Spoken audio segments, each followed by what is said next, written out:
Hello, friends, and welcome to this week's episode of Dark Side of the Word. My name is Kate, and I'm here with my amazing co-host CJ. Hey, everybody. And this week's episode is mostly about industry trends, news in the writing community, but really it's just about whatever topic in writing that we want to discuss. And Yeah. since it is November, and probably a few of our listeners are neck deep in NaNoWriMo, we thought we would actually talk about our own experiences in NaNoWriMo and kind of the idea around writing for the industry versus making art, I'd say, kind of, save the cat book situation or these writing workshops or the way people sell themselves and their process of writing and people jumping on it to say that this is the way you write a book kind of idea. We'll get into more. We're trying to make this one kind of all natural, off the cuff, kind of Which like means we haven't prepared notes for this one. So buckle up, people. It's going to be a ride. okay, this is mostly because Kate is still in the throes of moving, okay? I mean, I am somewhere in the middle of the United States, okay? That is okay. That is okay. I just had a rough week, so I forgot what we were even talking about until I texted you like 2 days ago. Like, what is our topic again? I haven't. And then you told me like reminders, and I still had no idea what we were going to talk about. So. I mean, to be honest with our listeners, we are pre-recording this way ahead of time while I'm still in my house in Seattle. Yeah. And this will be coming out when I'm in the middle, like I said, the bumfuck nowhere in America, driving, trying to get back home. So I am losing my mind over here. I'm surviving off sugar and eye drops. Ooh, sugar. I remember what I said about those eye drops being recalled. Be careful. Don't worry, I checked mine. They're good. Okay. And I've used so many by now, I would be You'd be blind already, so you're in the clear. We are just going to try to have a deranged conversation, one-sided deranged, A deranged conversation. I love that. That's like another good podcast name. Dude, a deranged conversation. However, in this conversation, you're the sane one and you need to keep us on track. Okay, sure. I'm the one going off the rails forever. Why do I always have to be good cop? I'll let you be bad cop next one. Okay. Anyways, so NaNoWriMo is happening this month. Would you like to tell people what NaNoWriMo is for those that might not know? Yes. So NaNoWriMo is I just threw that at you. I'm sorry. What'd you say? I just threw this at you without you being prepared. It's good because I was actually thinking of saying it, because I'm like, she's not explaining what that is. So people are probably like, what the fuck is NaNoWriMo? So NaNoWriMo, everybody, is National Novel Writing Month. Not National November Writing Month, which is what I thought. National Novel Writing Month, which takes place in November. So this is when people, I think there's a website. I'm sure there's a website. There's a website. Basically, the goal is to write, I think, 50,000 words of a first draft of a manuscript. Wait, how do you not know there's a website? Because that's where you're supposed to put all your numbers and you win your badge and like all this stuff. Well, I have never actually done NaNoWriMo. Oh, I assumed you had. No, I have not done NaNoWriMo. Yeah, it's a big thing. There's like community boards. You can get grouped up with people. Yeah. You can have conversations. There's like input of your numbers every day so you can track it. You get these badges along the way. I think you might get to print a certificate at the end. It's like a whole thing. It's like a whole thing. Okay. Well, that sounds lovely. But I have never done it. And I'm probably never going to do it because it always takes place in November. The worst month, right? Yeah, it is the worst month. Like, I love the holidays. I love the lead up to the holiday season. I love Thanksgiving. And I don't want to spend my November locked in a room in a world of my own making when it's the one time of year I actually like living in the world that we have. So I would prefer if NaNoWriMo took place in like January or February or March, because that's my key writing time. February would honestly be the best because January, I feel like I'm recovering. And everyone makes fucking shitty ass resolutions, which I hate. So everyone's already in the. So let's do it. Even March. March is a good month. I think March is for me is like the worst month. So I think March is a good time to buckle down and write. Exactly. Yeah. So you've never done it. Why did I assume you'd done it this whole time? I don't know why you assumed that. Do I give off like a NaNoWriMo vibe or something? Have you done it? Yeah, I've done it once. Which is why I feel like I have authority to be like, it's bullshit. Why is it bullshit? Well, first off, okay. I think for anyone who's wanted to just sit their ass down and write a book, because even though we're going to talk about like people selling this is how you write a book bullshit, the one thing I think that we all know that doesn't need to be sold to us, that is, and I'm sorry, listeners, my dog is literally chewing on his bone next to me. Hopefully he'll start up in a minute. Anyway, the one thing we can all agree on that you don't need to be sold on, that you should just know, that is the number one rule of writing, is you just got to fucking put the words on the paper. You're not going to get butt anywhere. in seat. Yes. Not even butt. See, you have to actually put words out on the computer. Because you're not going to get anywhere unless you put something down. So I feel that NaNoWriMo, for someone that maybe is just starting, hasn't like pushed over the edge, needs that challenge aspect to finally like do it. Yeah. It could be great. Because what it does is it makes you finally sit your ass down and try it. Yeah. However, the concept around NaNoWriMo, first off, 50,000 words is not a novel, so I already feel like they're lying to everyone. I've always felt that way too. It's a novella. Yeah. It should be National First Draft Writing Month. Or something. We don't. Well, that would be February. Not for NaNoWriMo. Then it would be in February because you know the N, the F, you know, it'd be perfect. I say then you could put in the month of February because that's an F. Oh, there you go. So, you know, anyway. There you go. I digress. Okay. But the idea of just getting your word count down in that day and it being, I believe, what is it, 1,565. It's some weird number like that you have to hit. Odd. Yeah, it's some weird number. I like round numbers. You know what? I have my calculator. Are you going to do quick math? Because I'm going to do some quick math. Please don't do quick math, because then I have to talk while you do quick math. I was off by 100. It's 1,666 words a day. 666? That's just bad news. Who came up with that idea? Who thought it was 50,000? Okay, so if we actually said, I think a novel is 90,000 words. I mean, depending on what genre and what age group you're writing for, but if you're doing like an adult, but if you do 90,000 fantasy novel, well, fantasy can go higher than that. Fantasy can go into the 120s. Well, YA is 75 to 85. Okay. So 90 to me is a good because then it's easy math. It's 3,000 words a day, which is astronomically unheard of. Even Stephen King doesn't hit 3,000 a day. Stephen King hits 2,000, but anyway. Okay, the point I'm trying to make is I don't like this idea of just getting the word, just outputting all this information onto a page. Because when I did it, it was bullshit, and all that's out the window, and I don't even have that draft. It's not even a thing.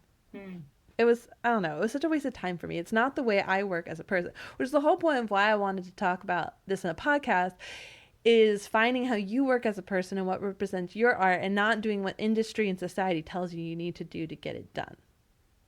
Yes. Why have you never done NaNoWriMo then? Well, mainly because besides it's in November. Yeah. I thought about doing it a couple times, but I wasn't really ready to just sit down and start writing.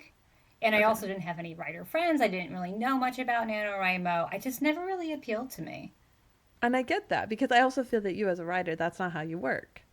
No, it's not. I prefer, you know what, for me, so you're writing a little bit every day. Yes. And I am not good at writing after work.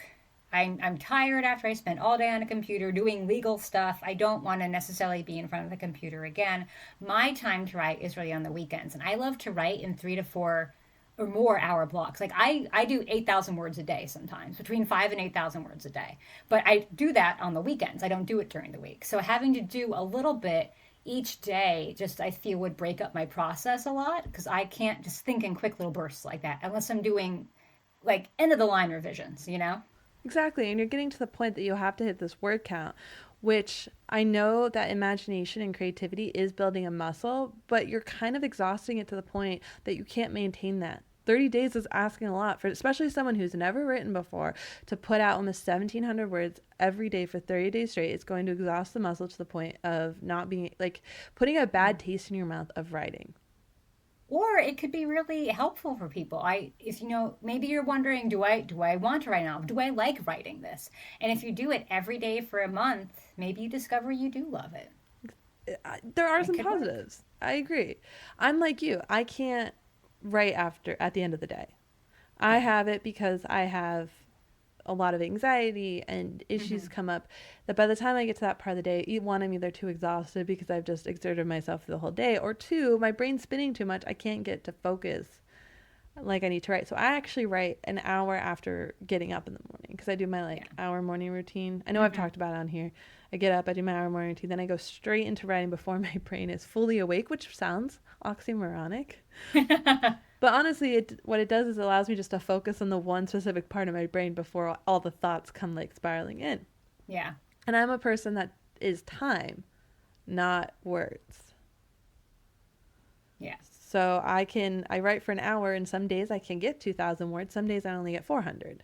Yeah. And it's because I also am not a person that just puts words on paper. I like to think as I'm writing. And I'm not someone that can just spit up. I'm also not a pantser, which is okay. So pantsing, I believe, was originated from NaNoWriMo because you're either a Oh. pantser or a plotter. For those that don't know, pantsing is when you literally sit down with say a concept. The sky is blue, and you write a whole book just off the cuff around this idea. Yeah. Which I'm just sit there and I go, how? I've done a little bit of that. I mean, we Not a all whole have. book. We all Yeah. have. We I'm a plantser, a plotter and a pantser. we have like say you have your key plot points and you don't entirely know how we get from A to B, but we know we get from A to B. Yeah. So you would pants that a little bit. Right? And some of my best ideas have come just out of nowhere. Like I didn't plan them. I just either somebody gave me an idea or I was writing something. I'm like, oh, this would be a good turn to take, and I just go there, and it turns out that it works really well. So pantsing definitely. I'd say I'm 50% pantsing and 50% plotting. I'm a good mix. I think what we're also just really trying to hone in here in this podcast is to remind people that it's art. Writing is art. You know, I had to go through a really okay, I'm going to go there. I had to take a spiritual journey about my writing. Okay. But honestly, I did. I had to see my writing as art. I had to take the mind shift of realizing that what we do, creating these worlds in our head, creating these characters, putting them down on paper, that is really an art form. It is art. And with the art, you cannot always stick to the regimented idea of cookie cutterness that has started to pop up in the world if you're wanting to make art. If you're wanting to take your writing to that next level and be a great writer, you have to sit down, take what you know, and find what fits for you to be able to create your art. I agree. And unfortunately, though, it's very discouraging to do that these days because I feel like so many if you're looking to become a traditionally published author, I feel like that sense of creativity and freedom is just not really welcomed because people are Agreed. looking, like you said, for cookie cutter things. They're looking for as much as they can spit out at one time, as much, as many books they can get on the shelf. And wanting to write something beautiful that means something to you isn't going to really appeal to a lot of people. And it's not going to get you published the way you want to be, probably. It's Yes and no. upsetting. I know. I see that 100% because I feel that I am on that path because I did go with what I wanted to make and making the art. And maybe it's not so much in the cookie cutter. But I'm trying to not take this into the idea of the cookie cutter for publishing and more of the cookie cutter of this is the only way you can write a book. So I personally believe that there are some basic fundamental rules that need to be followed in writing. You have to, if you're going to you have to have the 3 levels of foreshadowing. You have to have really detailed backstories for characters so you can build on that to make them realistic. You have to give your audience enough of a wink. However, I do feel that you can throw the rest out the window. And that's where the art part comes in. We had this whole thing about Save the Cat. Ugh, save the cat. I remember I have literally in my head burned that book. I hate it. And I remember you came to me as like, I got this book, Save the Cat. I'm hoping it can save my novel. Like, I'm hoping it can teach me everything. And what did you do? I also burned it in my mind. Yes. Because what I'm seeing as a trend in the industry now is that you have very successful published authors who I wouldn't say are amazing writers, but they have had the it factor to take them somewhere. Okay. And I do think that they have some talent art behind them. I'm not trying to take that away from them. I'm just saying I wouldn't say they were this phenomenal top of the line, Yeah. But because people are so desperate into being told how to do writing, they're buying into people's snake oil. I'm sorry to say it like that, but whatever these authors are selling, telling them that this is the way you write a story. And it annoys me. And I feel that NaNoWriMo almost fits into that because it's like, here's the month. If you want to write your book, you got to do it like this. And that isn't how you write a book. You have to find your own way to do it. And we can't feed into the desperation and pay to be told how to do our art. Thinking. That's why I'm quiet. But I realize it just sounds like silence since they can't see me thinking. Um, I feel like we're already derailing. We're going deranged. Click away now. No, I'm kidding. Please listen. We need all our listeners. I totally forgot what you just said in your last statement because I had something I was going to say and then I Oh, just I'm sorry. lost it and I forget what you were saying. I was saying how people are getting desperate and buying into people's packages of how to write a book versus finding their own way of how to write a book. Yeah, it's gone. Okay, Completely gone. I'll just say something. Okay, okay. I A great example for me is I've been writing for 6 years, 7 years. I don't know. It's A while. a while. It's a blur in my And you've head. been writing all your life, probably, right? I No? My story's weird. I'm not this person that's written stories their whole life. I started in college. I kept entering like going into writing classes. I first did it with a Mm-hmm. dramatic lit class, which is a whole side story of. So I had to take like a third English elective for my degree, Okay. and so many people took technical writing, and me over here. Oh, that sounds boring. I'm gonna go dramatic lit, and I did. So we read a bunch of plays, but the final project was you had to write a play, Oh, and I wow. did. And at the same time, the school I was in was doing a 10-minute play festival. It was like its third annual, I don't remember. So our teacher's like, if you write your play and you want to submit it. And I took it to him and I was like, I want to submit this. And he told me I shouldn't because it was Oh. horrible. Well, they ended up picking my play. That's hilarious. So I did that. I also did some when I finally got to University of Florida. I took a couple writing classes, was completely shattered, like ripped apart. It was horrible. I hated it. Mm. But I never grew up writing stories. I told stories in my head, Mm-hmm. but I didn't sit down and actually write a book until NaNoWriMo, to be honest. So, see, it does work. It started you along. But it took me 5 years to get to who I am now as a writer Yeah. and finding my voice because I've gotten to such a place now. And I always sat there looking at famous writers, say like V. Schwab and all these people who they have idea and they're just able to put out this content and they just know it's at this level and they have this skill and ability to know when a sentence is written and finished and all this stuff. Mm-hmm. And I was just like, that's magic. What snake oil are they drinking? When am I like, I can never get there. And I finally, 5 years later, have gotten to the point where that hour that I'm telling you I'm sitting down to write is a very productive hour because I now know when something's ready and something's not. Like I now know where my voice is. I now know what it takes in my head to be able to output the art. And that's the Mm-hmm. big thing is don't don't sit here and buy into that this is the only way you can write a book. We're not talking publishing. Publishing is a creature into itself. And That's true. how you get your art can still get you published. You can still fit into whatever Yes. box they need. I'm not saying you can't do that. But I'm talking about is that the way to get from A to B, the way to start, sit your ass on the first word you write on the page to the end, is not getting there by creating the perfect board and putting the perfect swells in the story, like when you need to. I feel Yeah. that that's one of my biggest examples is so many people drill home the 3-act structure. And the only way you can ever write a book Ah, yes. save the cat there, is a 3-act structure.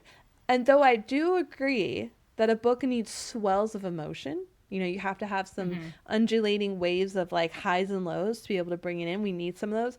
That rigid structure of the 3 acts, throw it out the window. Yeah. Throw it out the window. It's bullshit. Put it where you want. Have enough tension. The key line is here is that your entire story has tension. Tension. Yeah. So that's the rule I say. Keep the tension. But 3-act structure, throw it out the window. You don't need it. I think the best way to look at things like NaNoWriMo and books like Save the Cat, which if people are wondering is kind of like a how-to guide for writers. They list all the different genres and how to write books in all those genres. It's very formulaic. It gives a lot of examples of like movies and other books so you can kind of see what they're talking about. But with both of those things, they're a good starting point. They're a good stepping stone to figuring out what kind of writer you are, who you want to be, and what you want to do. If you're going into that, like I went into reading Save the Cat trying to write my third novel. And by that time, I knew my artistic voice. I knew my creative voice. I knew the kind of story I wanted to write. So when I read Save the Cat, I was trying to write a romantic comedy, which was a new genre for me. And I was trying to pigeonhole myself into the formula that Save the Cat said I should use for writing a romantic comedy. Man, my brain is just like farting all around here right now. And it just didn't work. I just couldn't do it. I could not find my writing voice while trying to fit into that formula. When I abandoned the formula, as Kate, you told me to do, that's when it really took off for me, because I just stopped trying to be perfect, basically. You stopped trying to be formulaic, because you are perfect. Oh, well, thank you. But I feel like that book tells you, if you write like this, you will be perfect. You will be a perfect writer, because this is how all these other books are made. They all have these key elements. This is the key to perfection. And it's not, right? Beautiful writing's in the flaws. It's in mistakes. It's in sentences that come out of nowhere in the middle of the night. You know, it's not after something that you plot meticulously down to every single word, and again, following a formula. And that's the point I really want to hammer home for people, is we get desperate in our writing to find that it factor, so we go after the artists that have made it, not realizing that the way that they made their book, the formula in their head, because we all do come up with our own formula. Indeed. Is not, say, your formula. And your formula can still just get you published, because I think that's like a different idea, but it's just how to get from A to B. Are you a night writer? Are you a morning writer? Are you a person that I want to put the certain number of pages, or certain number of words on the page? Or are you a time person that sits there and goes, I can put out a better content and fluctuate my numbers, but I'm going to put out the same time every day? Are you a weekend writer like CJ? And going back to your tension comment, what is the number one thing I get you on all of your tension? I was like, you need more tension here. Great tension here. Because that's tension, and also you love to ask me when I tell you new story ideas, you're like, that's great, but what's the point? And I'm like, I don't know. It's just going to be a pretty little story. And you're like, you need a point. You need tension. You need there to be an end goal. Something. That was the best piece of advice I ever heard from writing. And see, this is what I'm telling you. You got to take the little nuggets. Yeah. Not the formulaic of how to do it, but the little nuggets. Because someone said, I heard or read somewhere that was, a story is, I'm going to butcher it now. Fucking A. Do you want to look it up online to see? No. See what it is? I don't even remember where it is. But it's essentially the protagonist of every story has a want. Okay. And every character in every story has a want. They all want something. And that is the plot of your story, is in how to get, like, look at all of them. Look at any romantic comedy. What are they wanting? Love. Okay? I knew Look that. at Star Wars. I mean, somebody wanted love in there. Darth Vader wanted love, didn't he? But Luke wanted to leave his planet and have adventure. Han Solo wanted money. Their two wants brought them together, and then Jabba the Hutt wanted women in scantily clad outfits. But everyone has a want, and that's what fuels their story. How do we get there? How do you write your own want? That's up to you. But don't think that if someone says this is the only way you can write a book, or this is how I do, you need to follow my formula. That's not what we want to do. And NaNoWriMo, I feel, is another version of want. And why are you laughing at me? No, I'm not laughing at you, because I just thought I should write a rebuttal to save the cat called There's More Than One Way to Skin a Cat. I do not condone animal violence, just putting that out there. But that would be pretty clever. Someone's going to write this book now. Someone's going to write this book with that title. You heard it here first, people. You heard it here first. Someday I just feel like we should compile all of our nuggets of writing wisdom and be like, these are the real rules of writing. Yes. And it's not the 3-act formulaic story.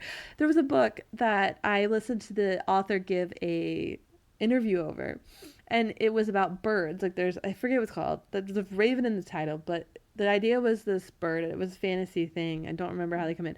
But he wanted the structure of the plot to match the whirling swirl of birds. And so he actually specifically said he wrote his plot, not as 3 acts, but as a swirl. He wrote as a swirl. He got traditionally published, okay? Okay.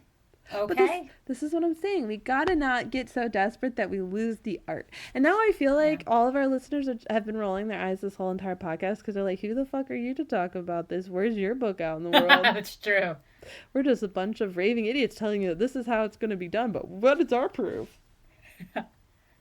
It's coming. It's coming. I don't know. All I can say is I'm going to be full of myself and say I am fucking good at what I do. I'm accepting it now. I'm going to say that I tried to pigeonhole myself into what I'm supposed to do, into a formula, into writing like what's out there already. And I failed miserably at it. I did the best at writing like myself and writing the story I wanted to tell.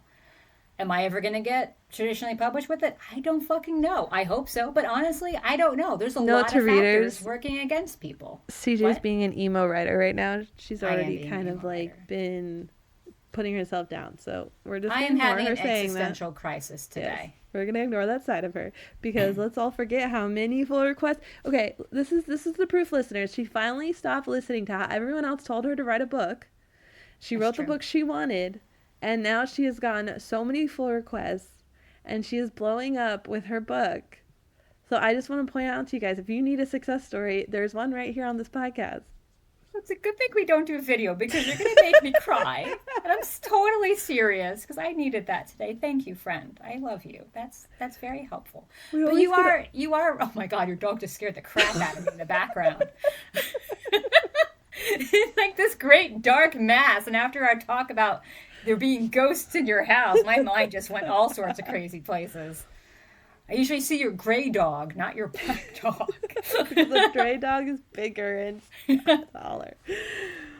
But you are right though, because once I started writing the story I wanted to and writing like myself, it is the one that got me. And you kept the nuggets, because like I said, a lot of rules can be thrown out, but there's a few nuggets like tension, wants, things like that you keep in the back of your head. But you write the story of you, and those are the ones that are getting picked up. So I think the takeaway and the thing I want to sell to all of our listeners is be the true artist for yourself.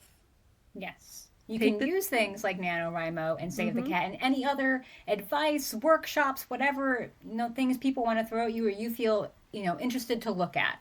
But at the end of the day, take everything with a grain of salt and just, as corny as it sounds, be true to yourself. Exactly. And realize that you don't always have to pay in the snake oils that all the other authors are selling, because that's how they got published, but it doesn't mean it's how you will get published. And it's all about what's going to make you the best version of yourself. And again, all it is just getting the words on the page. So get your ass down. You don't have to do NaNoWriMo, but get, set up your progress, whether it be every weekend like CJ, that's still a upward curve. Has to happen once every podcast. Your upward curve of progress. I write 5 days a week for 1 hour in the morning. That's an upward curve. It's what you need to do. Be yourself. Because if anything I want people to take away from our podcast in general is to be yourself. And I really just want to change the writing landscape in general and stop putting out the cookie cutter books. I would love that, because I'm tired of reading the same fucking book over and over and over again. I know. I've been so disappointed this year. I feel like so many books are the same, and so many books are just poorly written. They feel rushed. They're not being edited. I just read one book that had so many typos in it. Like the proofreader was asleep the entire time. Was it even copy edited? I don't know. And it was a good story. But I just kept getting distracted by all the stupid errors in it that should not have been there for a traditionally published book. So I feel like so much has just gotten lazy and predictable and cookie cutter, and I just want something to wow me. I feel like they're also skimping on their developmental editors too, because a couple of books have just been like, you said this like 5 pages ago, you're saying this now, that doesn't match up. That should have been caught by an editor. Things like that. So if anyone needs to hire an editor, DM me. I'm doing cheap. Well, friends, I think we will cop everyone off this derailed train. Hopefully they got something out of it. I know I did. Yeah. Okay. Yeah, I made you tear up. But so if that we got two blahs. Okay. Don't forget, friends. Blowing raspberries all over the place today. It's kind of fun, not gonna lie. Don't forget, friends, we are taking the month of December off. Sounds like we need it. Yes. This will be your last, whatever we call this podcast for the year. Our podcast will resume on January 4th. So you won't have to wait too long without us. But we'll still have our final book club of the year, which is Rouge by Mona Awad. So don't forget to read it. That'll be next week. Actually, we have a 2-week break here. Next week is Thanksgiving. So it'll come out the last Thursday of the month. So don't worry, friends. There will not be a podcast out on Thanksgiving. So our book club podcast will come out the following Thursday, which I believe is my birthday. Oh, So if that's everyone nice. wants to just give it extra love, I think the you book, should. it'll be my birthday. So don't forget, we were reading Rouge by Mona Awad. And if you're watching this on YouTube, please feel free to subscribe and give the video a thumbs up. We are also a podcast on Spotify, Apple Podcasts, and iHeart. And let us know what you think. Let us know how amazing we are in the comments. Look at our show notes. Click on our affiliate links if you haven't bought your book for book club this month. Otherwise, have an amazing American holiday. Yeah. Happy Thanksgiving. And we'll Happy catch you next time. Thanksgiving. Bye, Eat lots of friends. food. Bye, friends. Bye.